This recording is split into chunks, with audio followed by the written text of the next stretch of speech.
السلام عليكم. قناة قصص فرعونية. بصور فيديو من على دخلة بوابة المتحف، تحت البوابة بالظبط اهوت، اللي هي على هيئة الهرم المدرج، وهكمل لجوه. من أراد أن يشترك ويطلع على القناة هصور، هخش أجيب بقية الفيديوهات من جوه بتاعة الفراعنة، المتاحف، جميع القاعات بتاعة الفراعنة، كل ما يخص آثار الفراعنة.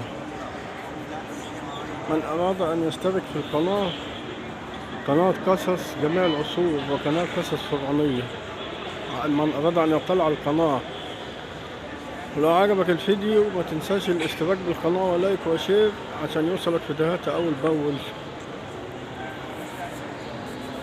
أنا داخل كده في بداية البوابة من جوه اهوت، ده تمثال رمسيس والأجانب داخلة اهيت.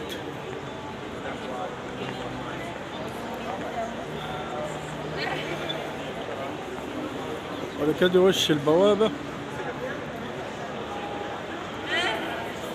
وادي سقف البوابة من فوق.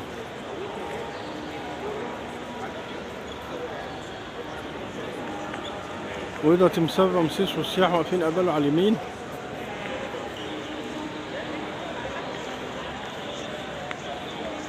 هخش اكمل من على اليمين كده، هجيب من اليمين للشمال تصوير.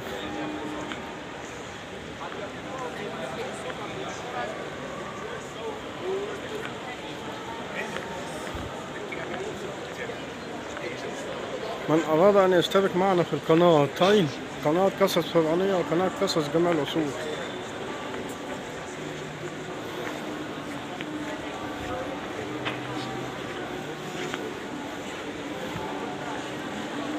أنا داخل كده من على اليمين اهوت، هجيب الصور بتاع التماثيل الفراعنة اللي هي داخل الباترينا ديت.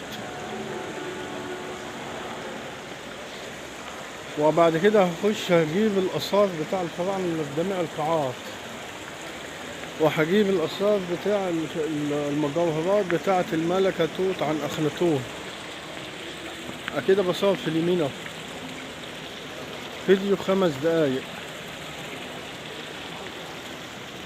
من أراد أن يشترك معنا في القناتين، كل فيديو هينزل هيقلب على القناة باسم قناة قصص جميع العصور أو قناة قصص فرعونية، هيلقى عليها الفيديوهات بتاعة القصص، المتحف المصري الكبير.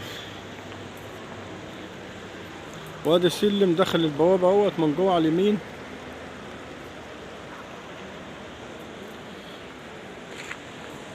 وادي تمثال رمسيس من ظهره. وجوه السلم اللي طالع فوق على جميع القاعات، سلم على اليمين وسلم على الشمال، وانا طالع عليهم هصورهم الوقت تاني.